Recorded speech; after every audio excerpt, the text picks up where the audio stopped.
Hello dear friends. हाल ही RPVT का रिजल्ट घोषित हुआ जिसके अंदर उत्कर्ष के बहुत सारे विद्यार्थियों ने परचम लहराया है। उसी में से आज हमारे साथ लोकेश कुमावत है जिन्होंने आरपीवीटी के अंदर 68 रैंक हासिल की। आज इनसे हम जानने की कोशिश करेंगे कि इनकी रणनीति क्या थी, इन्होंने तैयारी कैसे की और पूरी जर्नी कैसे रही। तो सबसे पहले लोकेश कुमार जी, आपको आपकी सफलता के लिए हार्दिक बधाई। Thank you sir. अपना अपना परिचय दीजिए बेटे। सर मेरा नाम लोकेश कुमावत है और मैं सवाई माधोपुर डिस्ट्रिक्ट के गंगापुर सिटी से बिलोंग करता हूँ। और मैंने आरपीपीटी 2025 का एग्जाम दिया था जिसके अंदर 68 रैंक मेरी आई थी और जनरल कैटेगरी से बिलोंग करता हूँ। बिल्कुल बिल्कुल बेटे, मैं अब ये जानना चाहूँगा कि आपने जब मेडिकल लिया था 11th क्लास के अंदर, तो आपका ड्रीम क्या था? क्या वेटनरी डॉक्टर सर बनने का? पीसीबी वाले सर पीसीबी वाले स्टूडेंट का ड्रीम एमबीबीएस ही होता है सबसे पहले तो। पर नहीं हुआ था, बॉर्डर लाइन पे आके रुके थे, कुछ और भी कारण हुए थे। तो मन में तो था ही कि किसी भी चीज में सेवा तो करनी है ही है। इस वजह से चाचा जो थे हमारे, उन्होंने हमको थोड़ा मोटिवेट किया और ये एग्जाम के बारे में पता चला तो हमने एग्जाम फिर दिया था। अच्छा, आपकी सफलता के अंदर उत्कृष्ट टीम का कितना सहयोग रहा बेटे? हाँ सर, बिल्कुल बहुत बड़ा योगदान रहा उत्कर्ष क्लासेस का। लास्ट टाइम पे जब बच्चे को लगता है कि मैं क्या पढूं क्या नहीं पढूं, उन सब चीजों को कहाँ से एडजस्ट करूं, तो मुझे भी ऐसा ही लगा था। तो यूट्यूब पे उत्कर्ष क्लासेस की जो वीडियो थी, उनसे मैंने बहुत अच्छे तरीके से स्टडी किया। केमिस्ट्री के अंदर केमिस्ट्री और बायोलॉजी दोनों सब्जेक्ट को जो है वो बहुत अच्छे तरीके से पढ़ा था। और फिजिक्स के भी काफी सारे न्यूमेरिकल्स भी मैंने वहां से देखे थे। बिल्कुल बिल्कुल। जो उत्कर्ष पे हमने मैराथन क्लासेस ली थी, टेस्ट सीरीज ली, उनमें से कितने क्वेश्चन आपको एग्जाम में दिखे, एग्जाम ओरिएंटेड दिखे? हाँ सर, बिल्कुल बहुत सहायता मिली थी। जैसे ही हमने पेपर वहां पर दिया था तो कुछ ऐसा नया लग ही नहीं रहा था कि कुछ नया हो। ऐसा लग रहा था कि हाँ, ये तो सर ने करवाया था क्लास में, ये तो मैंने वहाँ पढ़ा, ये तो मैंने वहाँ पढ़ा। तो सारी चीजें नॉर्मली लग रही। बिल्कुल बिल्कुल। अब मैं ये जानना चाहूँगा कि जो विद्यार्थी तैयारी करता है, तो आपने सबसे बड़ी चुनौती क्या थी आपके लिए तैयारी के दौरान? सब चुनौती यही थी कि सबसे पहले तो किसी भी स्टूडेंट को डिमोटिवेट नहीं होना चाहिए। जो भी परिस्थिति है उसका डट के सामना करना चाहिए, जो भी चीजें है उनको समझना चाहिए। और जैसा भी कंडीशन है उस कंडीशन में वो अपने आप को अडेप्ट कर लेना चाहिए। तो मेरे हिसाब से आपकी काफ़ी लंबी जर्नी थी, इस दौरान आप कई बार डीमोटिवेट हुए होंगे, तो आप अपने आप को कैसे मोटिवेट रखते थे?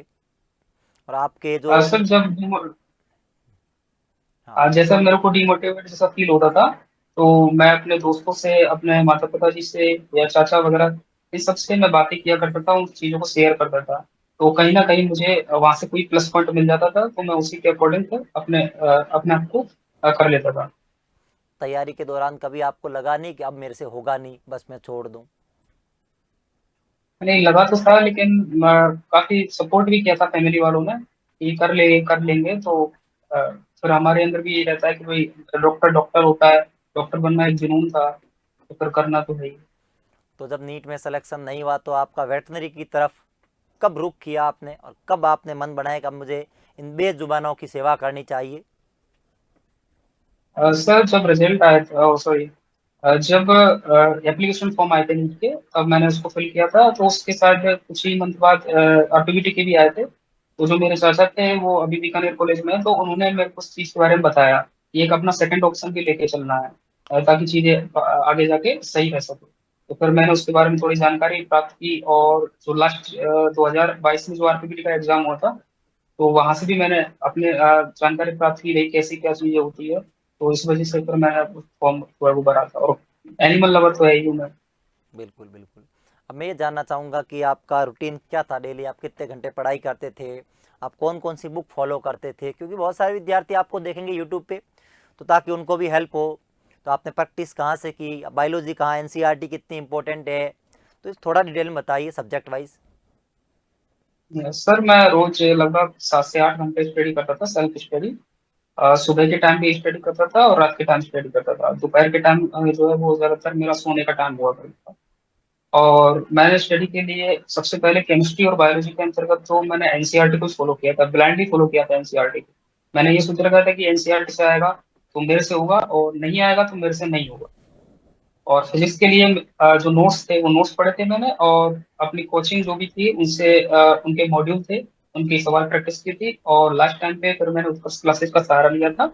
और उत्कर्ष क्लासेस से मैंने जो वीडियो यूट्यूब पे डाली थी, मैराथन वाली, जागृता वाली। और सर बायोलॉजी में जो है वो रोज क्वेश्चन भेजते थे सर, 20 20 25 25 क्वेश्चन रोज बनाते थे, वीडियो भेजते थे। तो उन सारे क्वेश्चन को मैंने अटेम्प्ट किया, उनको देखा, उनको समझा कैसे क्या प्रोसेस होती है। तब जाके काफी ज्यादा नॉलेज हो गई, तो इस वजह से।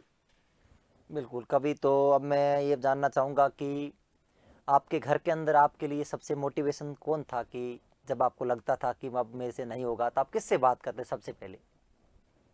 सर मैं मेरे भाई से बात करता था, बड़े भाई से। बड़े भाई से बात करते थे। अब मैं ये जानना चाहूँगा कि आपके लिए सबसे डिफ़िकल्ट सब्जेक्ट कौन सा था और उसको आपने कैसे इम्प्रूव किया? सर मुझे स्टार्टिंग में सबसे डिफिकल्ट जो लगता था वो ऑर्गेनिक केमिस्ट्री था। क्योंकि ऑर्गेनिक केमिस्ट्री में अगर कोई चीज छूट जाती है तो फिर आगे का प्रोसीजर समझ में नहीं आता है। बिल्कुल तो बिल्कुल। मैंने शुरुआत में यही था कि मेरा बंक हो गया था कुछ चीजें, तो मेरे को कुछ समझ में नहीं आता था, और ये प्रॉब्लम मेरे साथ 1 से 1.5 साल तक रही थी, मेरे को कुछ समझ में नहीं आता था ऑर्गेनिक केमिस्ट्री में। लेकिन फिर मैंने उनको समझा, उनको पढ़ा, उनको और अच्छे से उनको रफ कॉपी में निकाला, उन चीजों को लिख लिख के याद किया। तो काफी जाके फिर ऑर्गेनिक केमिस्ट्री मेरी बहुत मजबूत हुई, और इतनी मजबूत हुई कि नीट के अंतर्गत और आरपीवीटी के अंतर्गत, दोनों के अंतर्गत ऑर्गेनिक केमिस्ट्री के सारे क्वेश्चन सही थे।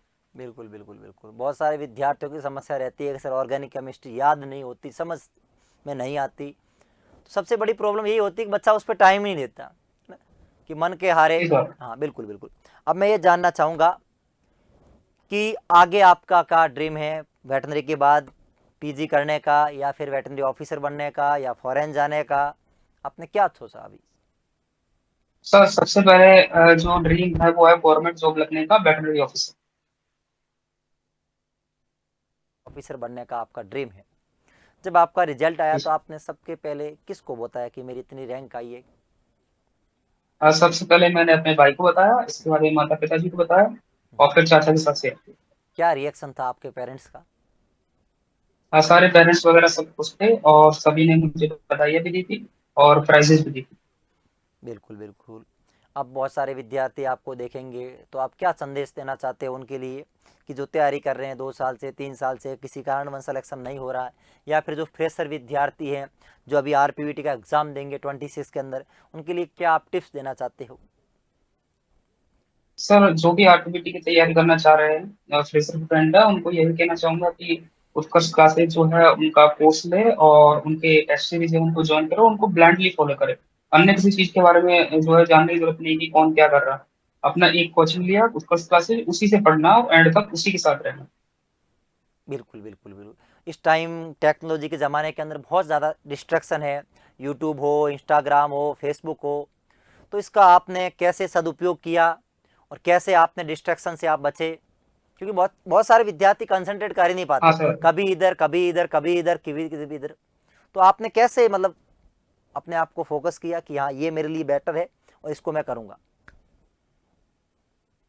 हाँ जी सर, इंस्टाग्राम, फेसबुक और ये जो भी सोशल मीडिया के ऐप्स है, इनमें भी काफी टाइम बर्बाद होता है, मेरा भी हुआ था। लेकिन मैंने चीजों को समझा और मैंने देखा कि पढ़ाई से फोकस इन चीजों से दूर होता जाता है। तो मैंने इन चीजों को अपने मोबाइल से डिलीट कर दिया। जब तक मैंने सोचा जब तक मैं कुछ कर ना लूँ तब तक मैं इन चीजों के बारे में बिल्कुल नहीं सोचूंगा। तो इस और मैंने अपने आप को पढ़ाई में बिजी रखा ताकि मैं किसी और चीज के बारे में सोच ना सकूं। ओनली पढ़ाई के लिए बिजी रखा, पढ़ाई के लिए सोचता था क्या आगे क्या करना है, कैसे करना है, कल क्या करना है, आज क्या पढ़ा, वो सारी चीजें बस यही दिमाग में चलती रहती थी। अच्छा, जब आप पढ़ाई करते थे थक जाते तो आपकी हॉबीज़ क्या थी? आप क्या करते थे? गाने सुनते थे, या फिर टाइम जब पढ़ते पढ़ते अपन थक जाते हैं मेंटली, तो अपने आप को रिफ्रेश कैसे करते थे? सर रिफ्रेश करने के लिए सॉन्ग भी सुनता था और क्रिकेट भी खेलता अच्छा, क्रिकेट भी खेलते थे। अब बहुत सारे विद्यार्थियों की समस्या रहती है कि सर हम लोग रिवीजन नहीं कर पाते, बैकलॉग बहुत ज़्यादा हो जाता है, तो आप कैसे इसको सबको बैलेंस करते थे? याद नहीं रहता, तो आपने कैसे इसको सबको बैलेंस किया?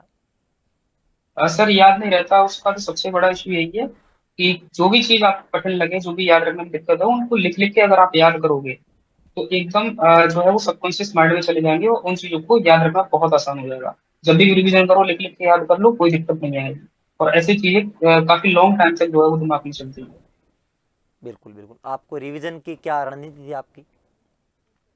रिवीजन सर, जैसे अगर मेरे को कोई स्ट्रॉन्ग टॉपिक है तो उस चीज को मैं नहीं पढ़ता ज्यादा। स्ट्रॉन्ग टॉपिक है तो मैं उसको एनसीईआरटी से एक बार देख लेता था और बस। लेकिन जो वीक पॉइंट थे जो मेरे, उनको मैं क्लासेस लेता था, और क्लासेस लेने के बाद फिर उन पे जो है वो वर्क करता था, उनको रफ कॉपी में जो है वो वर्क करता था उन पर। अच्छा, एनसीईआरटी का कितना रोल है आरपीवीटी के एग्जाम के अंदर, चाहे फिजिक्स हो, चाहे केमिस्ट्री हो, चाहे सर बायोलॉजी हो? केमिस्ट्री और बायोलॉजी में तो एनसीईआरटी आता है, जब मतलब यूं मान के चल सकते हैं सर 90 to 95% एनसीईआरटी आता है टोटली। अगर एनसीईआरटी की एक एक लाइन याद है, उसकी साइंटिस्ट भी याद है, या फिर उसकी जो पीछे दे रखा होता है वो सब कुछ याद है आपको एनसीईआरटी का, तो कोई प्रॉब्लम नहीं आएगी। और फिजिक्स के लिए ये होता है कि अगर आपके कॉन्सेप्ट क्लियर है, तो कॉन्सेप्ट क्लियर है तो कोई दिक्कत नहीं आएगी आपको। जितने जितने ज्यादा न्यूमेरिकल आप कर सकते हो उतने ज्यादा फिजिक्स में कीजिए, तो उससे बहुत ज्यादा जो है वो सहायता मिलेगी। और एनसीईआरटी फिजिक्स में एनसीईआरटी एग्जाम्पलर और एनसीईआरटी के जो बैक क्वेश्चन दे रखे होते हैं, अगर वो कर लिए हैं तो फिजिक्स में भी कोई दिक्कत नहीं आएगी। बिल्कुल बिल्कुल बिल्कुल, एनसीईआरटी फिजिक्स के लिए इम्पोर्टेंट है, एमसीक्यू के लिए, और थ्योरी के लिए बायोलॉजी की और केमिस्ट्री की इम्पोर्टेंट है। केमिस्ट्री की। जी बिल्कुल सर। बिल्कुल बिल्कुल बेटे। अब मैं ये जानना चाहूँगा, जब आप एग्ज़ाम देने गए थे तो एग्ज़ाम के दौरान आपके माइंड में क्या चल रहा था कि इस बार भी काफ़ी टाइम हो गया, 2 साल से तैयारी कर रहे हैं, 3 साल से तैयारी कर रहे हैं, तो आपके माइंड में क्या चल रहा था कि क्या मैं एग्ज़ाम के दौरान अपने आप को कैसे आपने रिफ्रेश रखा, मोटिवेट रखा? जी सर, काफी टाइम हो गया था मुझे तैयारी करते हुए, तो कहीं ना कहीं एक डर रहता है कि इस बार नहीं हुआ तो क्या करेंगे। एक साल और करने की हिम्मत जो है वो नहीं थी, लेकिन फिर बिल्कुल भी बिल्कुल। मैंने ये सोचा कि लास्ट एग्जाम है, जो होगा वो देखा जाएगा, जैसा होगा वैसा कर लेंगे। लेकिन अपना जो है वो 100% देना हमको एग्जाम में, और किसी प्रकार क्वेश्चन को लेकर या किसी चीज को लेकर डिमोटिवेट नहीं होता। अपने आप को जो है वो संयम में रखना है और देखना है कि अगर दो क्वेश्चन नहीं हो रहे तो तीसरा जरूर होगा, चौथा जरूर होगा। कुछ क्वेश्चन ऐसे थे एग्ज़ाम के दौरान कि आउट ऑफ एनसीईआर जो आपका सिलेबस था उससे बाहर थे, रिलेटेड टॉपिक से थे, तो उसको आपने कैसे हैंडल किया? उस टाइम पैनिक हुए या फिर उसको स्किप कैसे किया आपने? हाँ सर, वो आउट ऑफ सिलेबस के क्वेश्चन थे, तो उन क्वेश्चंस को ऐसे किया था। मैंने उनके बारे में सोचा कि क्या क्या पूछा है क्या नहीं पूछा, उन ऑप्शंस को पढ़ा अच्छे से। इसके बाद में जो सिलेबस में है उस चीज से मैंने उन चीजों को रिलेट किया। तब जाके मुझे अगर आंसर लगा कि हाँ ये ठीक है तो मैंने किया, और वरना मैंने उन क्वेश्चन को छोड़ दिया था, स्किप कर दिया था। बिल्कुल बिल्कुल। आपकी काफ़ी लंबी जर्नी है, तो मैं ये जानना चाहूँगा कि ऐसा कोई मोमेंट, ऐसा कोई समय कि आपको आज भी रिग्रेट है कि आपने वो गलती की, इस वजह से इतना लंबा टाइम लग गया? कोई ऐसा पॉइंट हाँ सर है। जिससे आपको लगा है कि? सर, नीट नीट का एग्जाम दिया था, लास्ट ईयर जो एग्जाम दिया था उसमें था वीक पॉइंट। क्योंकि पेपर जो था वो काफी इजी था, मुझे पता था, सबको पता पेपर इजी था। लेकिन फिजिक्स के अंतर्गत मुझसे गलती हुई, मैंने उसको रिग्रेट भी करता हूँ मैं। क्योंकि सर काफी सरल पेपर था फिजिक्स का, लेकिन मैं नहीं कर पाया, मैं डिमोटिवेट हो गया था उस टाइम, तो मेरे से नहीं हो पाया। हम्म और हम्म काफी क्वेश्चन गलत भी हुए थे फिजिक्स। हम्म। अच्छा, फिजिक्स के अंदर आपको रिग्रेट है कि आपने क्वेश्चन कम अटेम्प्ट किए है ना, ज़्यादा करने थे। Yes sir. बिल्कुल, पिछली बार भी आप बॉर्डर लाइन पे आके रुक गए, तो फिर आपको अपने आप ने वापस 1 साल के लिए कैसे आप मोटिवेट हुए कि मुझे अब करना चाहिए एक बार दोबारा तैयारी, क्योंकि अच्छे नंबर थे आपके पिछली बार भी? सर लास्ट ईयर ही मैंने सोच लिया था कि मेरे को कहीं जाना नहीं है, मेरे को जो है वो अपना इससे किसी आयुर्वेदिक कॉलेज या फिर कोई और होम्योपैथिक कॉलेज में लेके अपना एडमिशन करवा लेना है। लेकिन फिर जो मेरी मम्मी जी थी उन्होंने मुझे मोटिवेट किया कि एक साल और तैयारी कर ले, अगर एमबीबीएस में हो जाता है तो बहुत अच्छी बात है, वरना जितने नंबर तुम्हारे इस बार आए अगली बार भी उतने तो आएंगे ही, उससे ज्यादा ही आएंगे, बिल्कुल तो और अच्छा कॉलेज तुमको दिला देंगे। बिल्कुल, तो हर इस बार। वजह से मैंने सोचा कि चलो, बिल्कुल। चलो एक साल और तैयारी कर लेते अक्सर यदि बच्चा ड्रॉप लेके तैयारी करता है और मेहनत करता है, तो ये बात फैक्ट है कि हर बार उसको एक अच्छा मौका मिलता है। तो जो विद्यार्थी यदि 1 साल से तैयारी कर रहे हैं, ड्रॉप लेने से डरो मत। मैं तो यही कहूँगा, यदि आप 1-2 ड्रॉप लेते हो तो आपको एक बेटर ऑप्शन ही मिलता है। क्या इसका आपके हैं। जी क्या सर। मानना है इसके बारे में? जी सर, मिलता है अगर आप 100% अपना दोगे बिल्कुल और बिल्कुल सोशल मीडिया और कुछ रेस्ट्रिक्शन चीजों से दूर रहोगे, तो बिल्कुल आपको सफलता मिलेगी। बिल्कुल बिल्कुल। आप अब आपकी सफलता को मैं बोलूं कि आपको एक शब्द में बताना है, तो आप क्या बताओगे? सर, इम्पॉसिबल को पॉसिबल, इम्पॉसिबल को पॉसिबल। मेरे लिए। बिल्कुल बिल्कुल बिल्कुल बिल्कुल। अब मैं ये जानना चाहूँगा कि आप एक एवरेज विद्यार्थी थे या फिर आप 11th-12th में भी एक टॉपर विद्यार्थी रहे हो? क्योंकि बहुत सारे विद्यार्थियों को नहीं डाउट सर, होता है कि सर ये बड़े बड़े एग्ज़ाम 11th-12th जो बच्चे इंटेलिजेंट होते हैं वही कर पाते हैं, तो ये क्या सही बात है? 11 नहीं सर, ऐसा कुछ नहीं है, 11 12 में मैं एवरेज ही था। और 12th तक तो मुझे कुछ भी नहीं आता था। मैं नीट की तैयारी की थी, मेरे को नीट का एन भी पता नहीं था क्या कैसे सिस्टम होता है। लेकिन फिर चीजें सीखने लगे, धीरे धीरे समझने लगे क्या होता है, कैसे प्रोसीजर होता है। तो जो टीचर पढ़ा रहे हैं उनको ब्लाइंडली फॉलो करना पड़ता है, तब अपने आप सारी चीजें जो है वो दिमाग में आती रहती बिल्कुल बिल्कुल बिल्कुल। अब आप जो विद्यार्थी तैयारी कर रहे हैं उनको क्या मैसेज देना चाहते हो, उत्कर्ष के बारे में क्या मैसेज देना चाहते हो? हाँ जी सर, मैं यही कहना चाहूंगा कि जो फर्स्ट क्लासेज है उसका सब्सक्रिप्शन लेना चाहिए। उसकी टेस्ट सीरीज बहुत अच्छी है और काफी अच्छे लेवल तक के क्वेश्चन उसमें पूछे जाते हैं। तो उसी चीज को ब्लाइंडली तरीके से वो जो फॉलो करना और अपने एनसीईआरटी को अपने साथ रखना। ठीक है बेटे, आपको ऑल द बेस्ट, और भगवान से दुआ करते हैं कि आप आगे भी ऐसे ही झंडे गाड़ते रहे और आपको अपना जो ड्रीम कॉलेज है वो मिले, और ऐसे ही आप बेजुबानों की सेवा करते रहे। Thank you so much. जय हिंद, जय भारत। जी सर, थैंक यू।